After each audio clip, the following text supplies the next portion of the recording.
پھر بھی رزق عطا فرما۔ انسان کتنا دھوکے میں۔ تو میرے دوستو یہ دھوکا جب ہماری یہ دھوکے والی آنکھ بند ہوگی، حقیقت کی آنکھ کھلے گی، یقین جانے ہمیں سب کچھ نظر آ جائے۔ اگر اس سے پہلے یہ سب کچھ آ جائے تو کتنی بڑی اللہ کی نعمت ہے جی۔ ہمارا بچہ حافظ قرآن بن جائے، ہمارا بچہ دیندار بن جائے، عالم بن جائے، کل ہمارے لیے رہنما بن جائے، پورے خاندان کے لیے رہنما بن جائے ہے جی، پورے خاندان کی شفاعت کا ذریعہ بن جائے۔ اس کے لیے ہمیں آج بچے کے بارے میں میاں بیوی نے بیٹھ کر سوچنا ہے کہ ہم نے بچے کو کیا مستقبل دینا ہے۔ ایک وہ مستقبل ہے جو 50 سال کا ہے، 60 سال کا ہے، اور ایک وہ ہے جو ابتدا تو ہے اس کی انتہا کو ہے۔ ابتدا تو موت سے ہے، انتہا اس کی۔ حدیث پاک میں آتا ہے وہ اللہ نے ایسی زندگی بنائی ہے کہ اگر یہ سارا جتنا یہ ہے فضا ہے، جتنا یہ زمین نظر آ رہی ہے، اللہ رائی کے دانوں سے بھر دے۔ ایک پرندہ 1000 سال کے بعد ہے، اس دانے کو اٹھائے کسی اور دنیا میں نہیں جائے۔ فرمایا ایک وقت آئے گا یہ رائی سے بھرا ہوا یہ خلا ختم ہو جائے گا، لیکن میں دوستو جو مرنے کے بعد میری آپ کی زندگی شروع ہونی ہے وہ کبھی ختم نہیں ہوگی۔ اس کے لیے تیاری ہے ہمارے ساتھ، اس کے لیے ہم سب نے تیاری کرنی ہے، اور اس تیاری کے لیے ہم کتنے خوش قسمت ہیں کہ اللہ نے ہمیں اولاد نصیب فرمائے، ہمارے لیے ذریعہ نجات ان کو بنا دے گا اللہ قیامت کے دن۔ حدیث میں آتا ہے جو چھوٹا بچہ نابالغ بچہ فوت ہو جاتا ہے تو قیامت کے دن جب اس ماں باپ نے اس کی جدائی پر صبر کیا ہوگا تو اللہ تعالیٰ فرشتوں سے پوچھے کہاں سے آ رہے ہو؟ اسرائیل سے پوچھے کہاں سے آ رہے ہو؟ کہتے ہیں اللہ ایک بندے کے جگر کا ٹکڑا لے کے آ، ایک بندے کے جگر کا ٹکڑا نکال کے لے کے آ رہا ہوں۔ تو اللہ پاک پوچھتے ہیں سب کچھ جاننے کے باوجود، عالم بذات الصدور ہونے کے باوجود، عالم الغیب ہونے کے باوجود پوچھتے ہیں کہ وہ کیا کر رہے تھے؟ یا اللہ وہ آپ کی تسبیح و تحمید کر رہے تھے، وہ انا للہ و انا الیہ راجعون پڑھ رہے تھے، صبر کر رہے تھے، آپ کی تعریف کر رہے تھے۔ فرمایا فرشتوں تم گواہ رہو کہ میں نے ان کو جنت میں ایک محل عطا فرما دیا جس کا نام ہے بیت الصبر، صبر والا کا نام۔ پھر قیامت کا دن ہوگا، ابراہیم علیہ السلام کی کسٹڈی میں یہ سارے بچے رہتے ہیں، ان کی ماہیت میں رہتے ہیں سارے بچے۔ قیامت کے دن یہ بچے وہاں سے نکلیں گے، اللہ تعالیٰ یہ تو جنت میں انہوں نے جنت میں ہی جانا ہے، اب اللہ پھر کہے گا کہ یہ بچے سارے جنت میں چلے جائیں، وہ سارے اللہ کی بارگاہ میں کھڑے ہو جائیں گے کہ اللہ ہم کیوں جائیں؟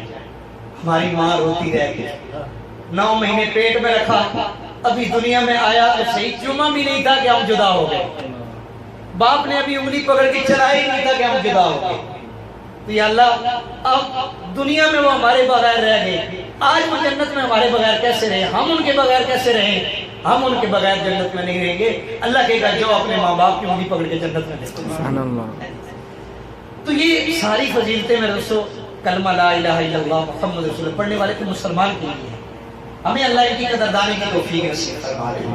اور یہ دیکھیں کتنا پیارا ماحول، کتنا مبارک ہے۔ حدیث پاک میں آتا ہے اللہ نے فرشتوں کی جماعت کی ڈیوٹی لگا دی کہ تم دنیا میں دیکھو کہاں میری تحمید ہو رہی، کہاں میری تسبیح ہو رہی، کہاں میری بات ہو رہی، کہاں میرے دین کی بات ہو رہی، کہاں بچے قرآن پڑھ رہے ہیں، کہاں کوئی ذکر والے ذکر کر رہے ہیں، کہاں کوئی لوگ مجھے یاد کر رہے ہیں، کہاں میری عبادت ہو رہی ہے۔ وہ فرشتے اس پوری محفل کو گھیر لیتے ہیں۔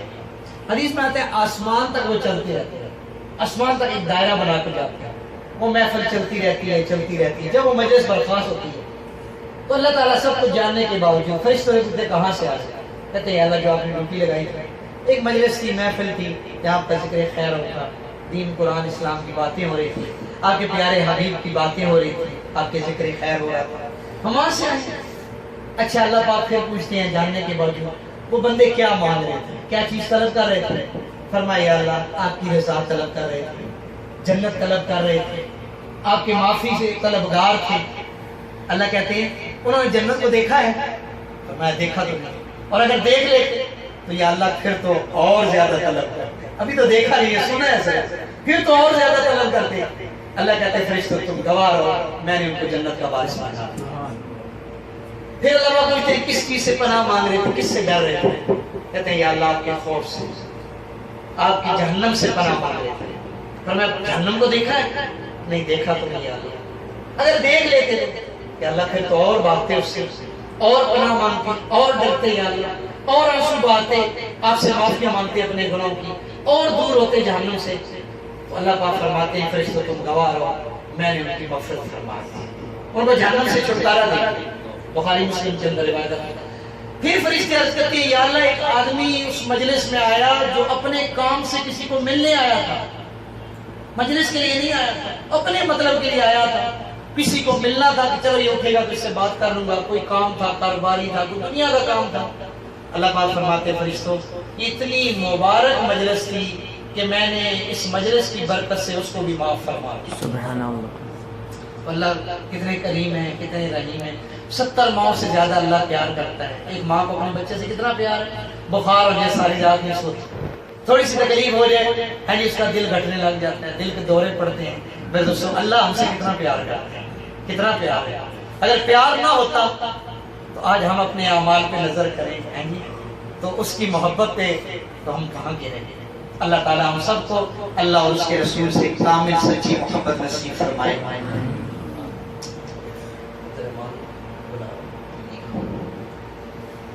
اس کے بعد ایک بچہ ہے جو آپ کے سامنے اس منظر کو پیش کرے گا جب آقا نامدار جناب محمد رسول اللہ صلی اللہ علیہ وسلم یہاں سے مکے والوں کے ظلم و ستم اور ان کی ناروا اداؤں سے تنگ آ کر مدینہ کی طرف ہجرت فرمائی اللہ کے حکم سے۔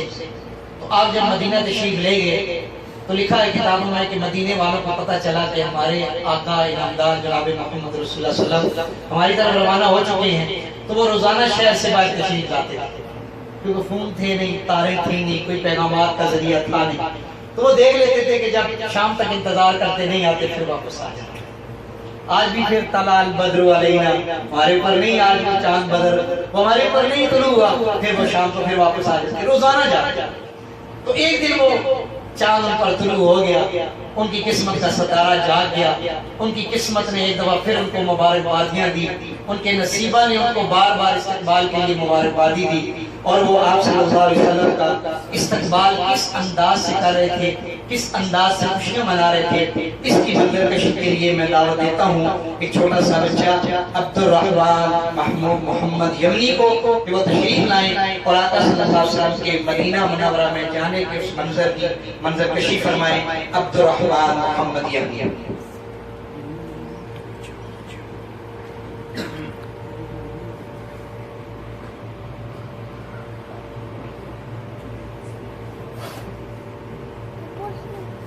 السلام علیکم ورحمۃ اللہ وبرکاتہ۔ وعلیکم السلام۔